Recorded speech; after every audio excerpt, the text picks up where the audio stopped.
I'm so excited to sit down with Jen Gonzalez, aka Doody Free Girl. Jen is a certified colon hydrotherapist in Jersey City. She started her blog, The Doody Free Girl, in 2012. Her whole goal with the blog is to fight the stigma between women and bathroom issues. Quick disclaimer, we're going to be discussing colonics and enemas a bunch in this episode. I personally get colonics and love the way they've benefited my life, but everyone is different. What works for me might not work for you.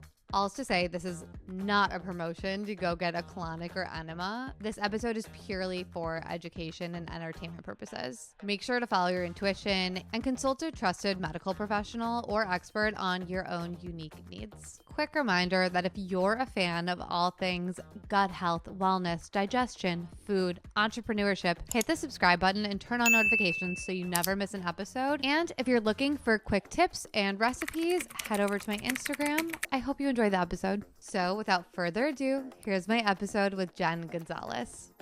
Welcome, Jen, to the Combined by Alanna channel. Thanks for having me. Of course. No, I have to tell you, I was immediately so obsessed with your content because first of all, it's relatable and you talk about things in such a quirky, fun way, and you just really make, I guess, like shit talk just a lot more of a comfortable subject to talk about. And I love your content. I mean, I think I messaged you and literally said, like, I don't know, a year ago or whatever so. your message was, it made my day. No, it was. I felt seen. I love that. Well, you are seen. No, it was.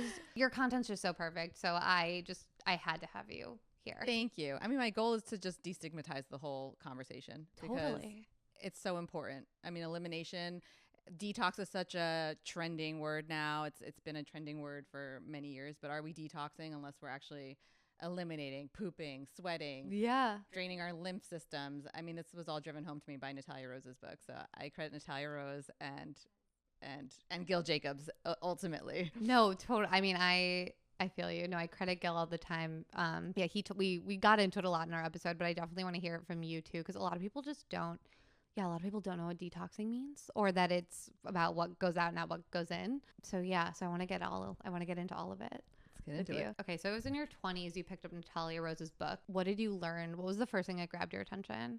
That waste equals weight. And I was looking for an alternative, not an alternative. I, at the time, was working for my family. They have an insurance agency. And I always say I was dying a slow death, sitting at a desk all day under fluorescent light bulbs, eating shit food, stagnant, staring at blue screens all day. Waiting for the time to pass, planning my next vacation, wanting to be anywhere but there, because you're sitting, ironically enough, makes you tired. You're sitting all day, you're tired, you're waiting for your next snack. I mean, it's kind of the way you pass the time. So I would wake up and make myself go running every morning, which ultimately became a personal challenge because it was something easy I could do and not need to go to a gym. Running is accessible and free for everybody. So I would run quickly, like 5 miles in the morning. It worked up to 5 miles, and I was really proud of myself, even though I hated it. And then ultimately my knees and my hips started breaking down, and I couldn't run anymore. So I was like, let me go pick up a diet book. And let's say this was, I don't even know, I must have been 23-ish, 24. At the time, there weren't a million diet books on the market. Now everyone's written a diet book, and it's just the market's flooded. At the time, I went to the Barnes & Noble to look for a diet book. They were kind of just mixed in with the cookbooks. The one book that stood out to me was Natalia Rose's book. It was called The Raw Food Detox Diet, which to me sounded super radical. I like anything that's radical, outside the box, not mainstream. And this was it. And I picked it up, and in bold it said waste equals weight. And I was like, oh, like all you got to do is poop, like I could do that. Like, cool. Yeah. And so the book basically taught you how to poop. It taught you how to eat in ways that promoted digestion, food combining, like you're familiar with, obviously, juicing, getting your vegetables in. I'm Cuban and Chinese. I was raised on meat and more meat, pork and more pork. You couldn't get your dessert unless you ate your meat. Like, that was my world, and I hate it. I've always hated meat. It's always been like really a forced, you got it. It was like a bribery, and now here's a book telling me I got to eat my vegetables. The book really just enlightened me. It talked about waste equals weight. You got to poop. There was definitely this underlying emphasis on getting a colonic, specifically a gravity colonic, if it were available to you in your area. And if not, it taught you in detail how to give yourself an enema. So I just fell in love with the book. I inhaled it. It was like, tell me I want to do this tomorrow, and it just became my lifestyle. Eventually, I adopted the food combining. What else? It told you to jump on a trampoline to drain your lymphatic system. I love doing that. Getting massages regularly as a lifestyle. All these things that seemed, radical, but not really, things that you'd heard of, but more of as a luxury should become more of a lifestyle. So I was like, I could do this. This is like weird. And I love weird, Yeah, totally. The colonic thing was a little too weird for me. I was like, I wasn't ready for that. So I did everything. And then a month into it, I just didn't feel like I was doing it all. I was doing the dry brushing, the trampoline. I was doing the juicing. I was doing the fasting during the day. I was doing all the things. And then I'm like, let me go get a colonic. So I went to Gil. He has a chapter in the book speaking to colonics. And I'm like, this guy sounds weird, and I like weird. So I went to Gil. He did not disappoint. He became my guru overnight. He was an overnight sensation for me. And I went every week for colonics. He became my nutritionist, my colonic therapist, all in one. And he was like, go get certified. You'd be good at this. You'd love it more than what you're currently doing. And initially my first thoughts were like, no, like, ew. Like, I don't want to do this. Why would I do this? And then the more I thought about it, I'm like, why wouldn't I do this? And like literally anything is better than sitting at a desk all day, even cleaning people's shit. I will do this. And I went, and it's a 4-day certification in Central Florida at the Wood Hygienic Institute with Helen, the one and only Helen Wood. She actually studied under Dr. Wood, who invented the method. And she is a wealth of knowledge. So I went to study with her for 4 days, came back, and Gil's like, you're going to need to train with somebody. So Gil gave me the information, and then Tom showed me how to give a good colonic. And I worked for Tom for many years. And then I just went on with my journey. I worked for Cindy at DTX, and then I worked for Mike Perrine at Vitality while I was opening Doody Free Girl in Jersey City. So cool. I love that. Couple of names that we've had on here, Mike and Gil. So I know this is like, it's like full circle moment. So did reading Natalia's book, did it wake you up to like what wasn't working for you in your life?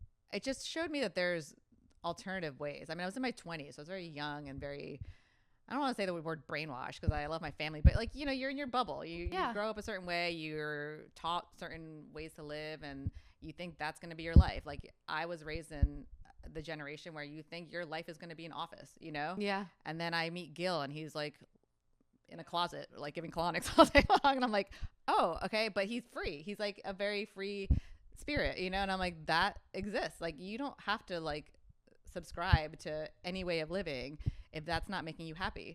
So it completely opened up my world. I was also used to eating a certain way. Food is life, and I feel like the way you feed yourself is really important. No, totally. Obviously.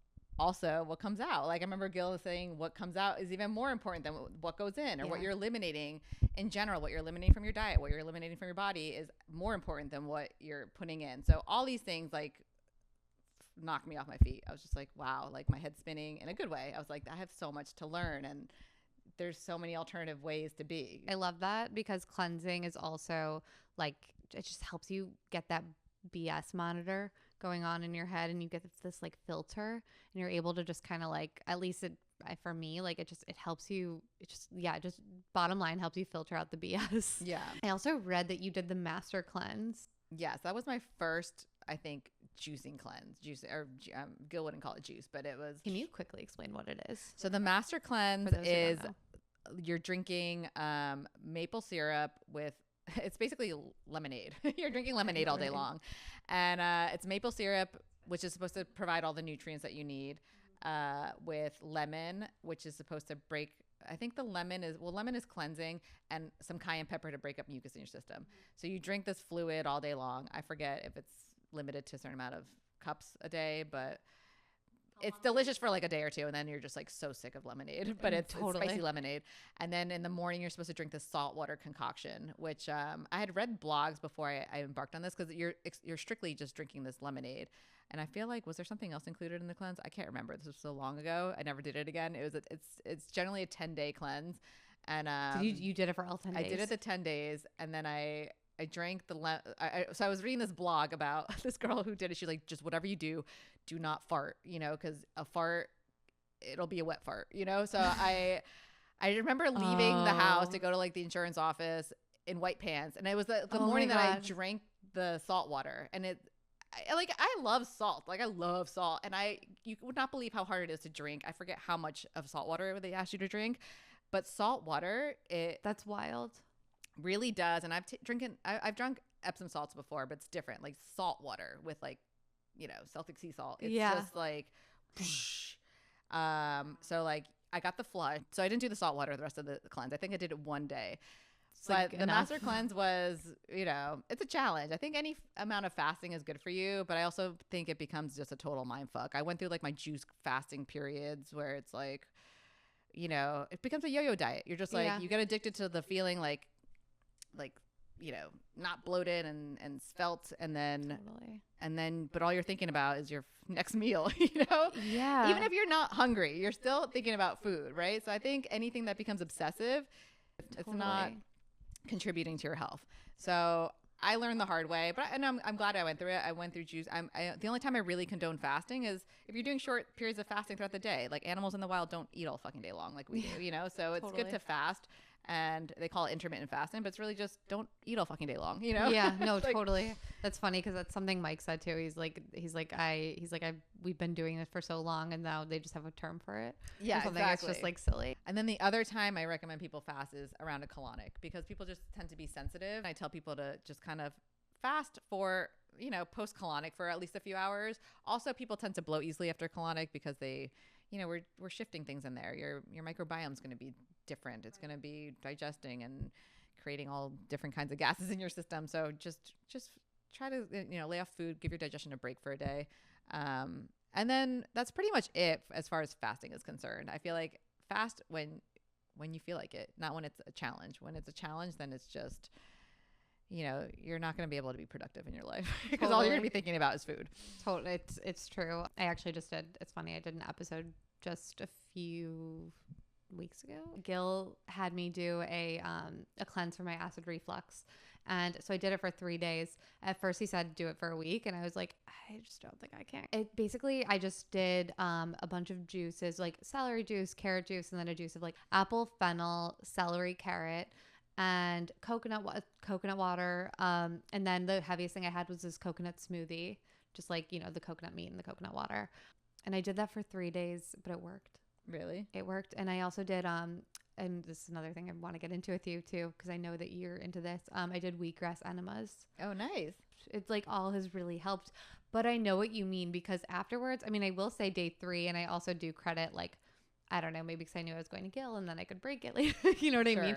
Yeah, I mean, I just felt like mentally clearer and better, and I felt like I was on such a high. Yeah. And like I just felt better. Right. But I could see how somebody would I could see what you're saying, like where somebody would want to chase that high and to keep it up, which is also not healthy. That's why I'm so drawn to food combining and why that works for me, because it's like I can eat what I want, but it's not, it's keeping me, I'm not taking so much energy from my body with digestion. Right. Yeah. Yeah. Food combining for me was, an obsession.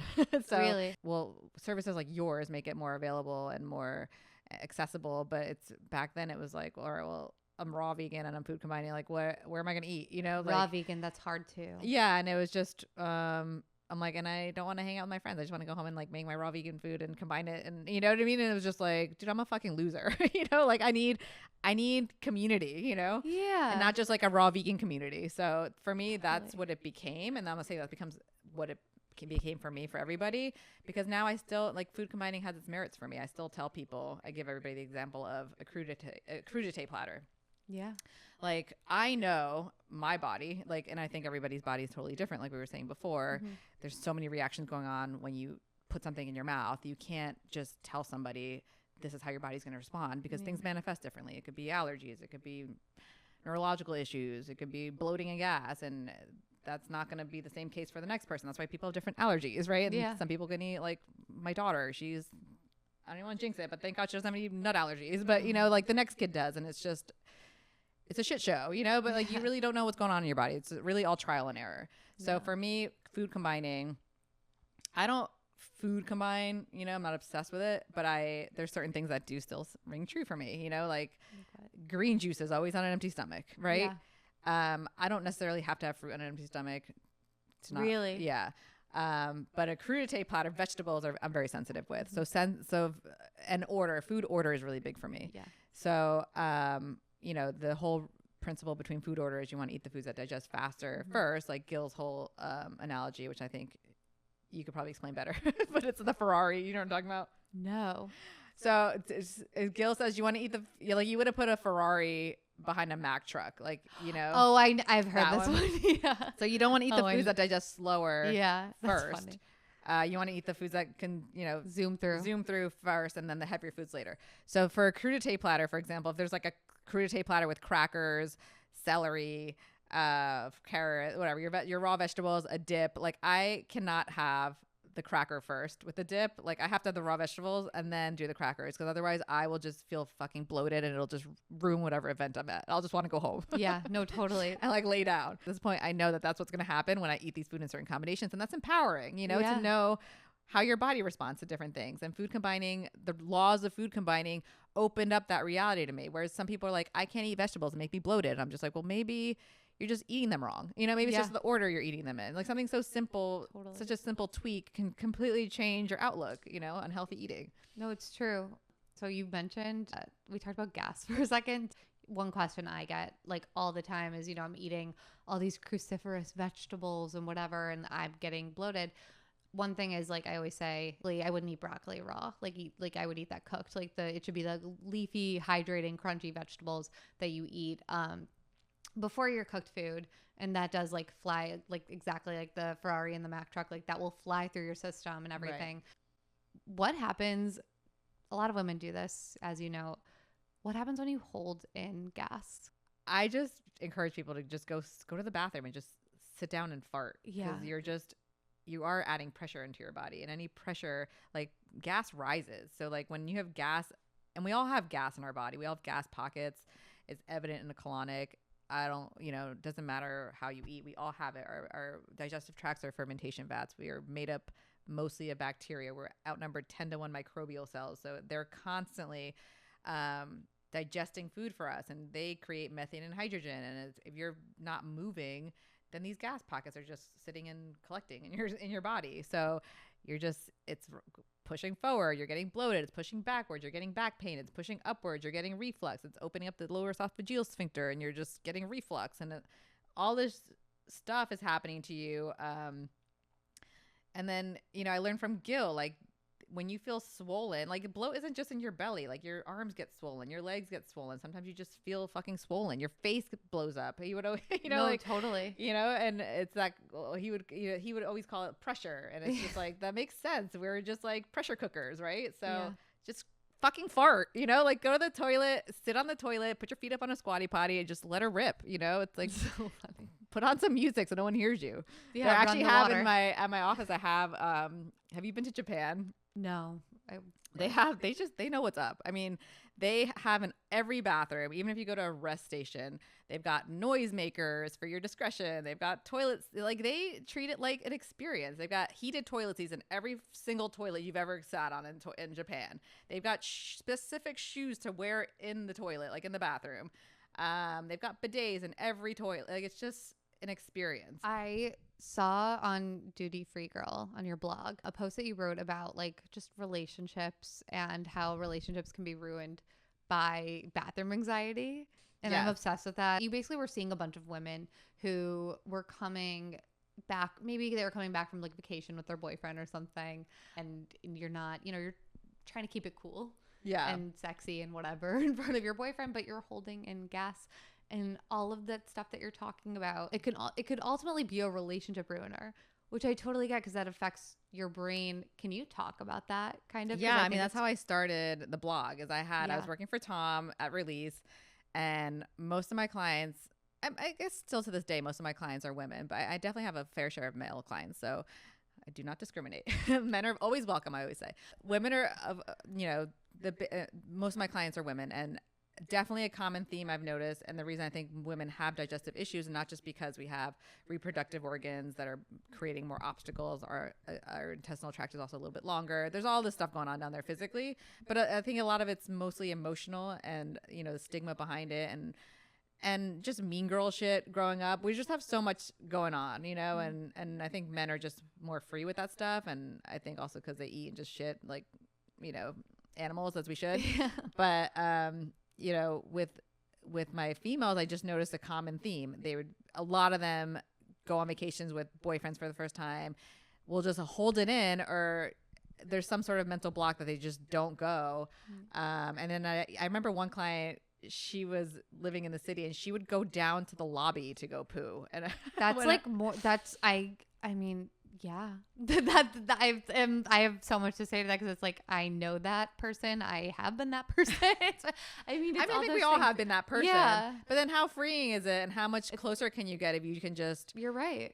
be comfortable to the point where you're just doing your normal shit, literally. It's intimate. Yeah, exactly. Like, we just need to break that boundary, break the ice, like, immediately, because we're all human. And I think we're getting over the hump that, like, girls don't poop and girls need to be proper and this and that. It's like, there's nothing proper about holding in your poo. There's nothing proper about not farting and feeling miserable, and it's not self-care. No, exactly. And the longer you hold it in, the worse it's going to smell when it does come out. That's awful. I know. And then people are like, what do I, you just wait till you go to your apartment. But then when you move in together, it's like, you gotta figure it out. You gotta figure it out. And also, like, when you fart on a daily, like, you don't realize how much you fart because they don't smell. But if you're holding it in and you just, wait for the big one to rip, it's gonna smell. So I guess in my longest relationship to this date that I've been in, like, I was, young, like, earlier 20s. Like, it was a joke between us that, like, I never, I'm so perfect, quote unquote, and, like, I don't go to the bathroom, and I'm so, I'm also from Michigan. I'm from the Midwest. I don't know if that ties into it, but I've just manners, and, like, were always instilled in me. And it's like, you don't have manners if you're just farting all the time, which is not untrue. I wouldn't say that's untrue all the time, but it's it's just it's kind of like, or like, I don't know. I want it to be prim and proper. That's really the truth. And, like, it's just not healthy.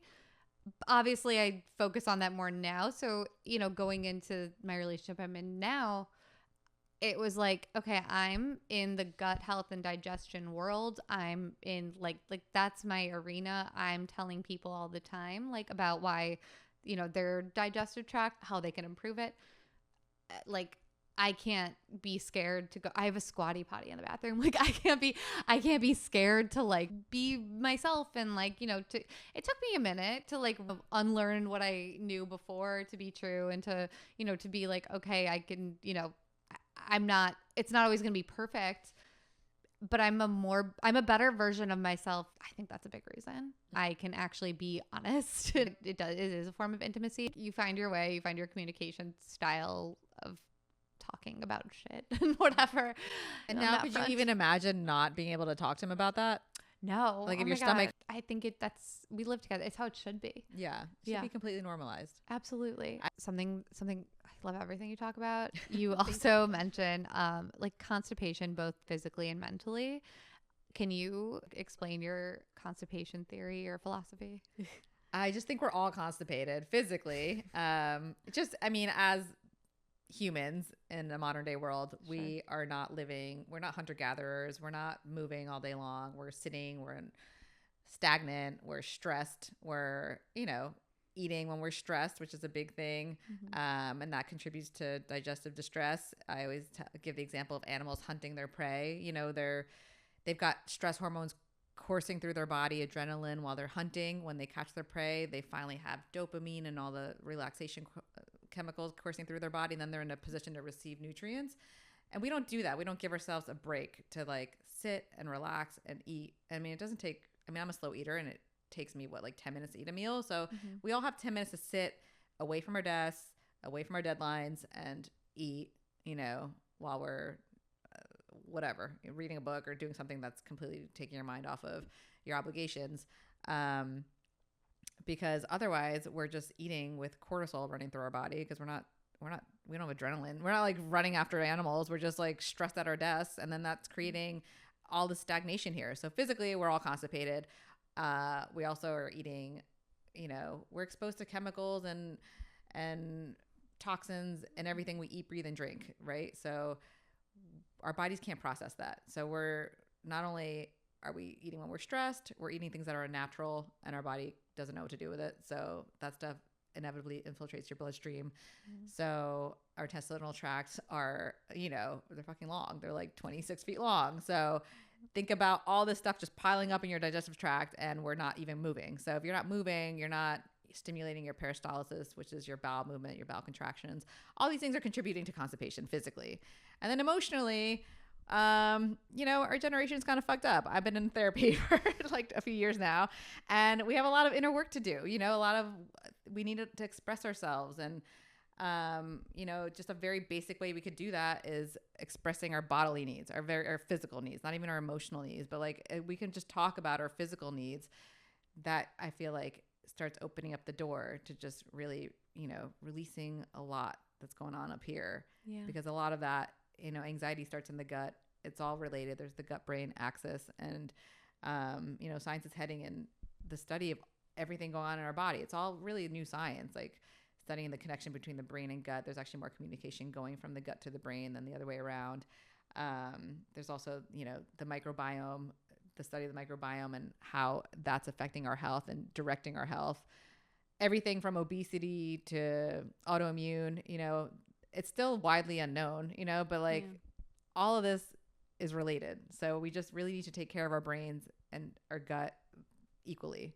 Isn't it like 70 or 90% of like neurons in the gut, or no, 70 to 90% of like serotonin neurons in the gut or in the gut or something? I think they say 90% of your serotonin is actually produced in your gut. Jeez. So if you think about that, it's, you want a happy gut, and you need to be talking about it. It needs to be a daily conversation, Yeah. Have you taken a shit today? Well, and your shit is also kind of your gauge for what you're eating, if it's good for you. Like if it's not making you go to the bathroom, in a good way, if it's not, I'm not talking diarrhea. Yeah. What's a good shit? What's to your me, ideal? A good shit is just a satisfying experience, Amazing. So it doesn't have to like look a certain way. Like, is there? I don't stress over consistency or color or any of that. Cause there's like those graphs you can see sometimes. I know. I think that just becomes another form of obsession. The red could be you ate some beets. Green could be you ate some greens. Not necessarily that you're not. There's all these. You just want to make sure you're going. Like, people ask, like, loose. I feel like if it's loose because you eat a lot of vegetables, like, that's good. But if it's loose and you feel depleted, that's diarrhea. That's not good. And diarrhea is actually either your body is trying to get rid of something or you have acute constipation. Because when you're really backed up, your body, and this is what all those constipation medications do, they draw from your body water reserves to push blockage out. So that's what your body is innately doing, because our body is so smart. When we have a blockage, it's just trying to force it out. So a lot of times diarrhea, people don't realize that it's just a constipation, another form of constipation. Fascinating. So you're a mom. Has being a mom reinforced any of your beliefs in the cleansing space? Yes, 1,000%. I feel like completely validated in a lot of ways because, studying with Gil and Natalia and Tom and Mike, and it's just like taking, we were talking before, you have to take what works for you from everybody, and everyone's got something useful for you, and those are my mentors and my guides. And I had my child at 30, I don't even remember how old, 30, 38. I was almost 39, total healthy pregnancy, delivered, unmedicated. I had a doula, like all the things that, and you just like, there's just so much fear in, modern day health world.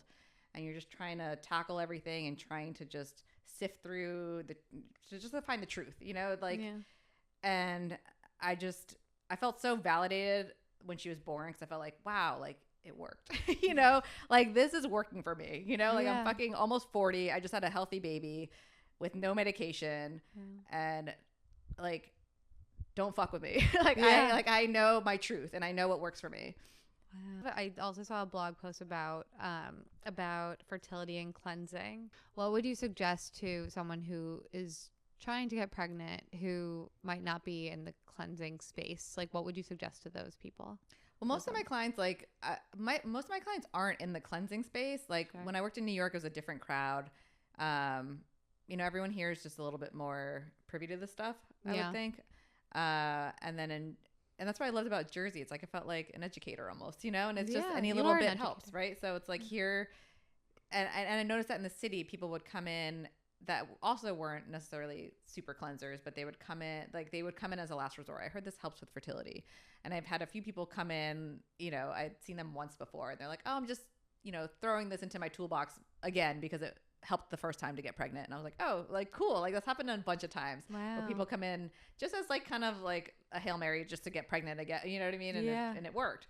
So, I just love being that extra step you take. I've had people come in specifically for the coffee enemas directed by their naturopaths or their holistic doctors or even their mainstream doctors because they heard that it really helps with hormone balancing, because anytime you cleanse your liver, it's responsible for hormone balancing. And that's obviously the major issue with fertility. So people come in and do that before IVF, before trying to get pregnant. It can only be helpful, cleansing your body, priming it for life. You're talking to a friend, right? And like they're like, I don't want to get a colonic. What can I do that's not a colonic, to increase my fertility? Enemas. I always recommend enemas, especially for pregnant women, because I got colonics through pregnancy, but I don't recommend doing that unless you'd been doing them regularly beforehand, because you don't want to introduce anything crazy to your body that your body's not accustomed to when you're pregnant, especially first trimester, because all the things going on. And I learned actually from a client like way back when I treated her through her 2 pregnancies, and she told me she would give herself enema, and she would come in weekly for colonics, and it really helps with the pressure, because I remember Vanya would give me my colonics when I was pregnant, and I just remember I was shitting every day. Like I didn't think I had the pregnancy constipation issue, but after her colonics, I would feel such relief down there, like the pressure was gone, and I didn't even feel like I was pregnant at times, So my one client who I did give her colonics every week throughout her pregnancies, she told me she would give herself enemas, and I believe her doctor even advised her to. So that's what I safely tell people to do now. Like you can give yourself enemas if you've never gotten a colonic before through pregnancy. Definitely, I recommend everybody have an enema bag in your bathroom. It should be an accessory just hanging in your bathroom, no stigma attached. I noticed on your website that you add implants, and you just talked about like coffee enemas. Can you tell me like what the implants are, which ones you have, and what the benefits are for each one? So I do chlorophyll, which is alkalinizing, oxygenating. It's a blood cleanser. It's mineral rich. It's also an internal deodorant. But because it's oxygenating, it kind of works like an OxyClean and pulls out more waste and mucus. So we use that at some point during the colonic. It might be in the beginning to help aid things along. So sometimes people are a little bit slower to release. That could be anxiety induced, or that could just be diet induced, or you just simply haven't taken a shit yet that day. So things are a little bit harder to get out, and we need the oxygen to help, soften and pull things out. There's also aloe in there, which is lubricating and soothing to the bowel. There's wheatgrass, which has been shown to stunt disease and kill parasites in the bowel. And I put MSM in there, which is a sulfur which is good for joint health. And then the other thing we do is coffee implants, which is used widely in Gerson therapy, which is a holistic cancer and chronic illness therapy that centers in Tijuana, Mexico. And they administer coffee enemas, which is something everyone can do at home as well. It's to cleanse the liver. It's really effective in cleansing the liver. I actually had a client who has I don't know if it still exists after pandemic, but she and her business partner, they owned a beauty salon in Jersey. One of the business partner's son, he owned a rehab center, a holistic rehab center in Tijuana, where they used ibogaine, which is like some sort of medicinal root from Africa. It might be like a hallucinogen, and ayahuasca to rehab severe, addictions in conjunction with coffee enemas. And the coffee enemas were mandatory every single day. Wow. because they're that effective in cleansing the liver. So basically the hemorrhoidal vein in the rectum brings the caffeine immediately up to the liver. That softens the smooth muscle, opens up the bile ducts. Our bile ducts are congested with hepatic stones, which are liver stones. There have been Johns Hopkins studies proving this. They're composed of organic and inorganic substances, shit that needs to be filtered through your liver. Our livers are our sponges. They catch all the crap. So it's inevitable. They're going to be, congested with stones made of either bile or, medications, antibiotics, hormones, pesticides, herbicides. Like, we just live in a toxic ass world, right? Yeah. So when the bile ducts can relax, that allows the blood to pass through. And your liver filters your blood. It balances your hormones. So we hold the coffee for 15 minutes so that the blood can circulate through the caffeinated liver for somewhat of a holistic dialysis, a blood cleansing. And, also in the mixture is ketone, which is a marine plasma. It's basically seawater from like the south of France somewhere, but it's ultra filtered. And that goes in there for a bioavailable electrolyte and mineral replenishment right into the bloodstream, as well as tangerine oil. The tangerine oil I learned from this practice that has a really good recipe. I'll send it to you so you can post it for a coffee enema at home. The tangerine oil stimulates lymphatic drainage, but it also stimulates glutathione production, which is our strongest antioxidant to combat free radical damage. So all that's going on. And I like to explain all this to everybody because placebo effect is really important. Placebo with anything is, from what I've heard, it could be like 90% as far as promoting efficacy of something. So, if you think about just like focus groups in general, sometimes a test group that is taking the sugar pills and it's working for them. So same thing here. You always want to just know what you're doing, right? Yes. Like why you're doing. I love that. Always know the why. So can I ask you a quick question really quick about coffee enemas? Yeah. You know how like a lot of people will drink coffee because it helps them shit. Sure. Will coffee enemas have the same effect on you to somebody who doesn't, I know you mentioned like people like, cancer patients, it's really helpful, but like to somebody who's just a normal, not, a healthy individual. Right. So they say that, so we use a green therapy roast. The Gerson therapy site recommends Cafe Mam, which is a farm in Mexico, and they make a specific green therapy roast, which is supposed to metabolize differently. Okay. But I don't find that to be completely true because I had a client last night who she says it keeps her up to 1 a.m. because it gives her so much energy. So I don't know if that's because of the cleanse or if it's the caffeine, but proceed with caution. Okay. And like I know that with alternatives you can do chamomile tea.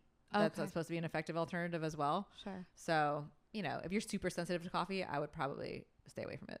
Okay. Interesting. Yeah. So those are the two that you do. Those are the two, and then we also put castor oil on the belly during. You want to hold the coffee for 15 minutes. Yeah.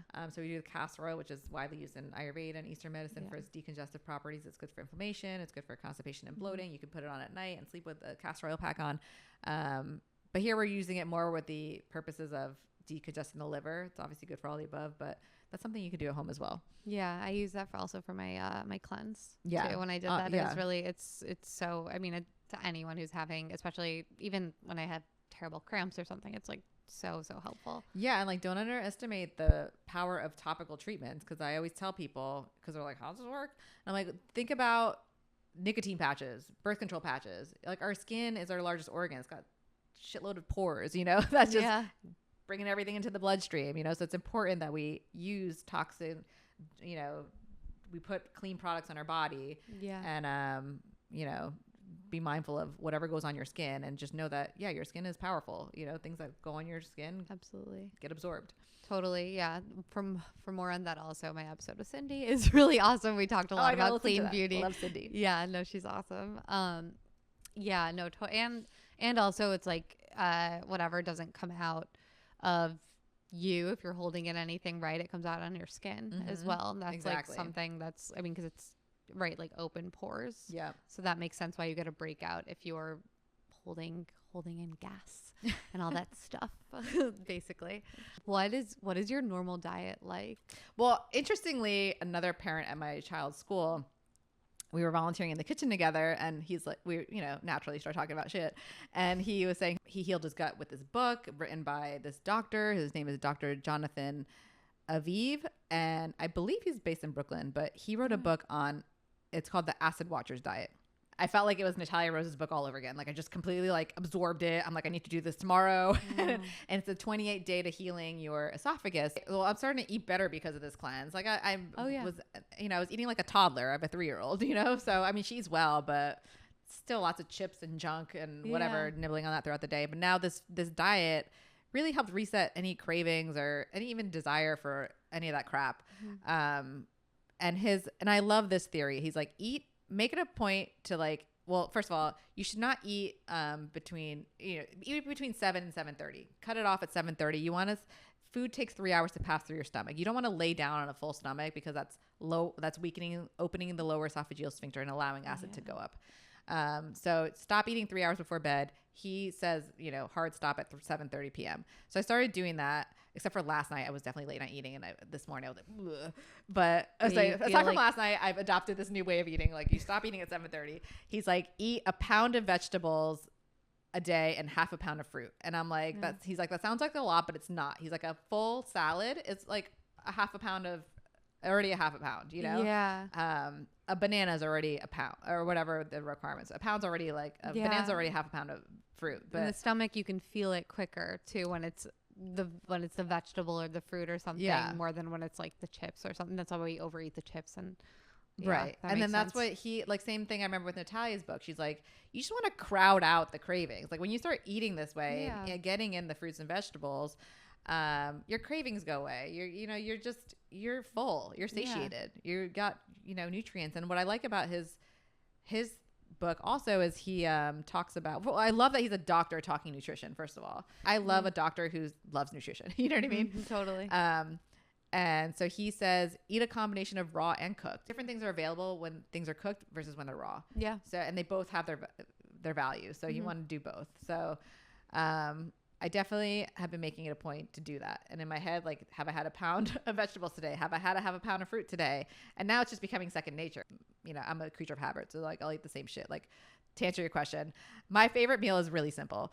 Like a huge bed of arugula with Udos oil. Udos, Udos is like a vegan, like omega-3 supplement. So it's a mix of like flaxseed. Now the new one has like algae oil for brain health, because I'm not going to eat fish oil, and I forget what other oils in it, like primrose oil.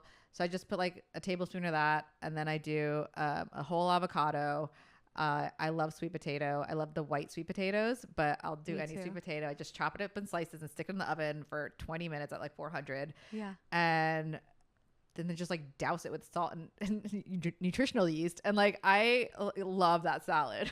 Great. So I'm like, find some vegetable meal that you fucking love, because we all like vegetables. Yeah. Like my parents are such carnivores. They're like, oh, it's vegan. And I'm like, wait, you like avocado. Like, it's like, you gotta just try the thing. Yeah. If you try it and you make it well and like whatever, it's so funny. That's always my goal, and was my goal like initially, was get people in with the food, because once they try the food and they taste how good it is, and they're like, okay, I can do this. Exactly. And that's the thing. It's empowering. And people also like what they like being told what they can add in versus what they can take out. Exactly. And that's just like, there's so many options. There are so many options and combinations. Totally. No, there's so many different things. And that's another, it's so funny, even like something like Nicole taught me as well, is like just ingredients that I hadn't thought about otherwise and using them creatively. Yeah, her cookbook is great. It's fabulous. It's so good. And like, you learn just like all these things that can provide the taste of that thing that you used to love that just was lower quality. But like, you can, if you utilize the high quality ingredient or a different ingredient that has such value, then like, that's a game changer. Totally. Amazing. No, I think that's a really good one, is find a vegetable meal you love.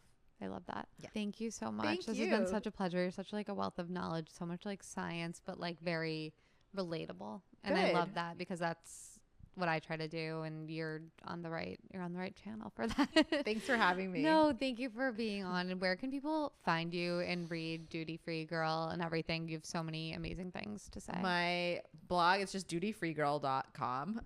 DOODY. I've been told numerous times that I spell it wrong, but I'm like, is there a right way to spell Doody? I don't know. DOODIE. I don't know. It's DOODY.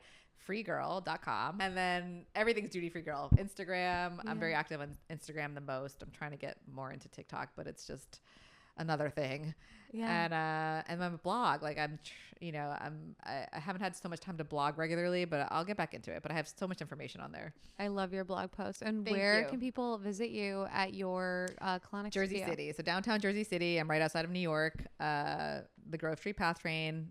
Take the Path Train to Grove Street, and then it's a 15-minute walk from there. Love it. Perfect. And we're going to head over to the bonus episode because Jen is going to show you how to do a gravity enema at home.